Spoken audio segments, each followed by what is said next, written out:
அப்பாவுக்கும் மகனுக்கும் சண்டை. பொறுமையும் பெருமையும் கொண்டவர் யார்? ஆமாங்க, உலகம் தோன்ற நாள் முதல் ஒரு மனுஷன் பிறக்கிறாரு. 25 வயசுக்கா வரைக்கும் அவருக்காக வாழ்கிறார். 25-30 வயசு வரைக்கும். அதுக்கப்புறம் அந்த இளமையின் வேகத்தில் தனக்கு ஒரு துணை வேணும்னு சொல்லிக்கிட்டு ஒரு பெண்ணை கல்யாணம் பண்ணுறார். அந்த 25லேருந்து 50 வயசு வரைக்கும் தன் மனைவிக்காக, தன் பிள்ளைகளுக்காக வாழ்ந்து கஷ்டப்பட்டு பிள்ளைங்களுக்கு ஒரு கல்யாணம் பண்ணிடுறார் ஒரு 50 வயசில். அதுக்கப்புறம் அவர் அந்த 50லேருந்து 75 வயசு வரைக்கும் பேரனுக்காக, கொள்ளு பேரனுக்காக, மருமகளுக்காக, மனைவிக்காக வாழ்ந்துக்கிட்டே இருக்கார். இந்த மனைவிக்காக வாழ்ந்துட்டு இருக்கும்போது சிலவர்கள் கெட்ட பழக்கம் இல்லாமல் கடவுளுடைய ஆசீர்வாதத்தில் 80-85 வயசை தொடங்கும்போது கால் நடக்க முடியாது, மூளை சுருக்க வியாதி வந்துடும், நரம்பு தளர்ச்சி வியாதி வந்துடும், மறதி வந்துடும்.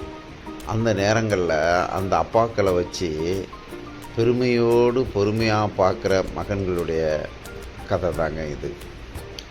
ஆமாங்க, நான் பல வீடுகளில் சோபாடிக்க போவேன்.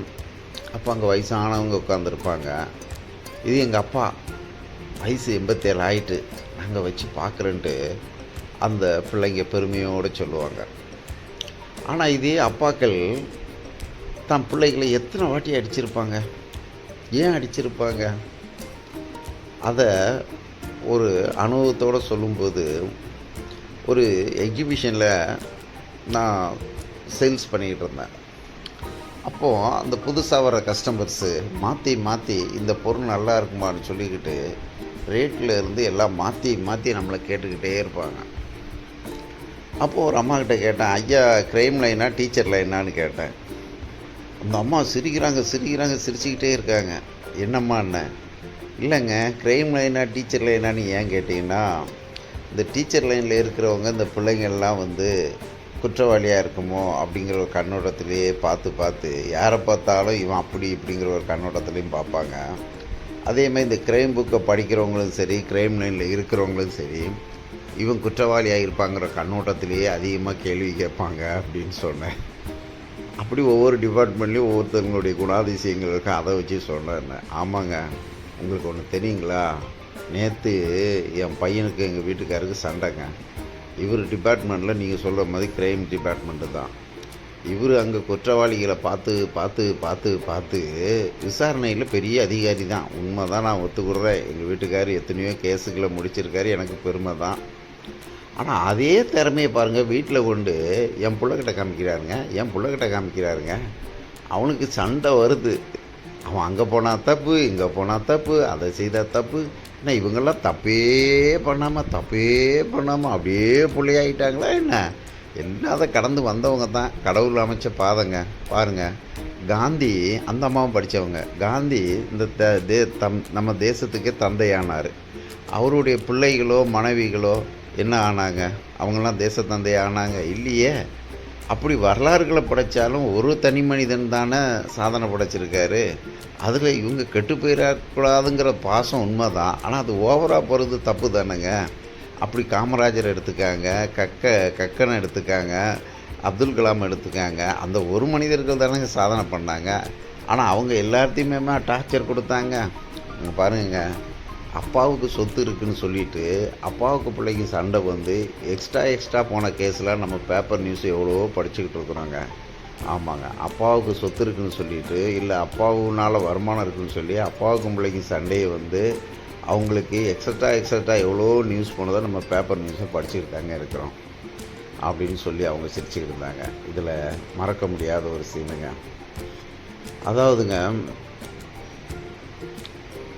இப்போ நீங்கள் பார்த்துட்டு இருக்க வீடியோ சென்னை அண்ணா நகரில் ஒரே ஒரு பார்ட். 1968 தான் இதை டிசைனே பண்ணியிருக்காங்க, ஒரு சிட்டி ஆக்குன்னுட்டு. இன்றைக்கி ஒரு பார்ட் ரோட்லேயே வண்டி போகாத முடியாத அளவுக்கு டிராஃபிக் இருந்துக்கிட்டு இருக்கு. இன்னும் 10 வருஷம் கழித்து எப்படி இருக்குன்னு பாருங்கள்.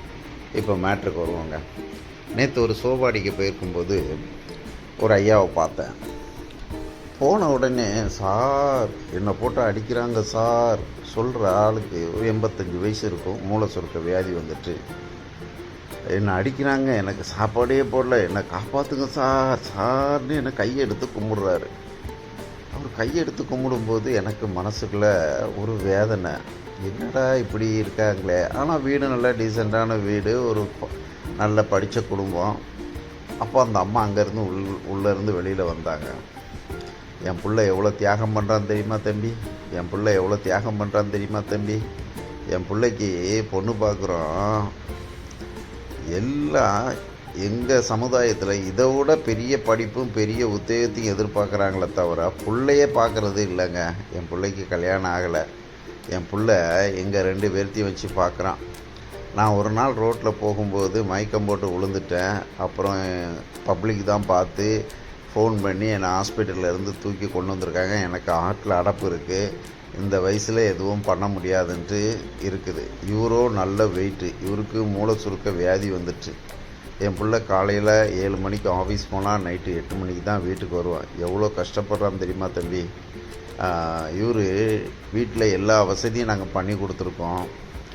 வீட்டில் உட்காந்து டிவி பார்த்துக்கிட்டே இருக்கிறாங்க. பார்த்துக்கிட்டே இருக்கும்போது அதில் சோகமான நியூஸ் வந்துச்சுன்னா அதை பார்த்து ஏங்கி ஏங்கி ஏங்கி அழுகிறாரு. கொடுமை பண்ண என்னை ஊருக்கு கூட்டிகிட்டு போங்கிறாரு. குழந்த மாதிரி இருக்காருங்க. என்ன பண்ணுறதுன்னு தெரியல. இப்போ ஒரு வயசு குழந்தையாக இருந்தீங்கன்னா நம்ம அதை தூக்கலாம், கொஞ்சலாம், நிலா கதை சொல்லலாம், சாப்பாடு ஊட்டலாம். இந்த வயசுக்கு மேலே உள்ள ஆளை வச்சு நான் என்ன பண்ண முடியும். என்னால் இவரை தூக்கவும் முடியல, வைக்கவும் முடியல. நாங்கள் ஏற்கனவே இருந்த வீட்டில் இவர் கத்துறாருன்னு சொல்லி என் வீட்டை காலி பண்ண சொல்லிட்டாங்க. எங்களுக்கு ஊரில் சொந்த வீடுகள் இருந்தாலும் ஆஃபீஸ் நிமித்தம் நாங்கள் சென்னையில் இருக்க வேண்டியதாக ஆயிடுச்சு. உடனே கடவுள் கிருபையில் இந்த குவார்ட்டர்ஸ் இருந்துச்சு. நாங்கள் 4 நாளில் க்ளீன் பண்ணி வந்துட்டோம். என் பிள்ளை எவ்வளோ அவஸ்தைப்பட்டான்னு தெரியுமாங்க அப்படின்னு சொல்லி வருத்தப்பட்டுக்கிட்டு இருந்தாங்க. அப்புறம் அந்த ஐயா வந்தாங்க. டியூட்டி முடிச்சு என்னன்னு கேட்டேன். என்ன சார் பண்ணுறது, அப்பாவுடைய பாசம். பிள்ளைங்க அப்பாவை பார்க்காம போகிறது ஒரு குற்றம்தான். ஆனால் பிள்ளைய பார்க்க முடியாத குற்றங்களும் இருக்கத்தானே செய்யுது. இப்போ பாருங்கள், நான் சில வீடுகளில் போகும்போது அப்பாக்களை சேரை போட்டு உட்கார வச்சுருப்பாங்க. அந்த வீட்டில் ஏதாவது ஒரு ஃபங்க்ஷன் நடந்துச்சுன்னா எல்லோரும் வந்து அந்த பெரியவங்க கையில் ஆசீர்வாதம் வாங்குவாங்க. அப்போ அவங்ககிட்ட கேட்பாங்க, என்ன ஆள் தெரியுதா, தெரியலையே, நீ யார் அப்படிம்பாங்க.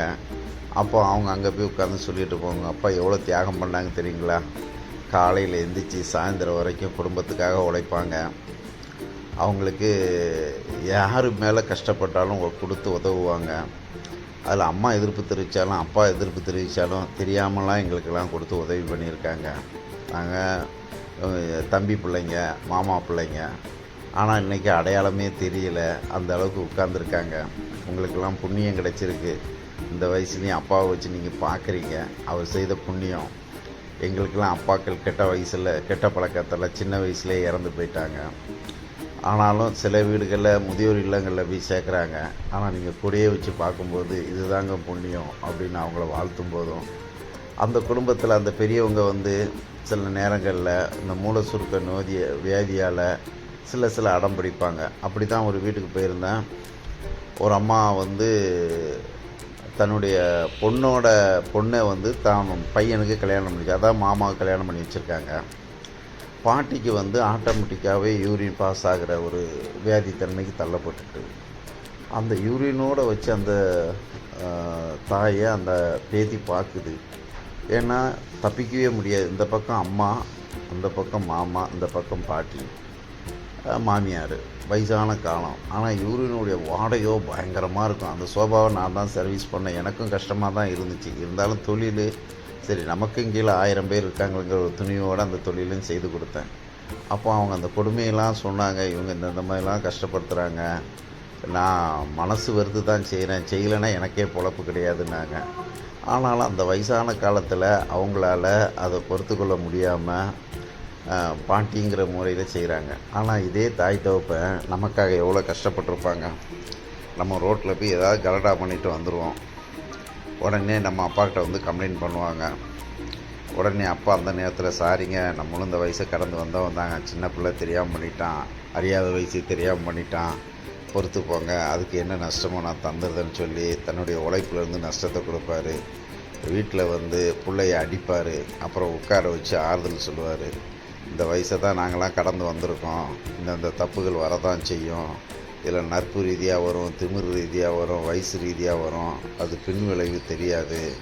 அப்படி இதனால் வந்த பிரச்சனையில் என்ன ஏதுன்ட்டு அப்பா பக்கத்தில் உட்கார வச்சு எத்தனையோ பேருக்கு ஆறுதலை சொல்லி அந்த பிள்ளையால் வரும் நஷ்டங்களெல்லாம் சமாளிச்சிருப்பாங்க.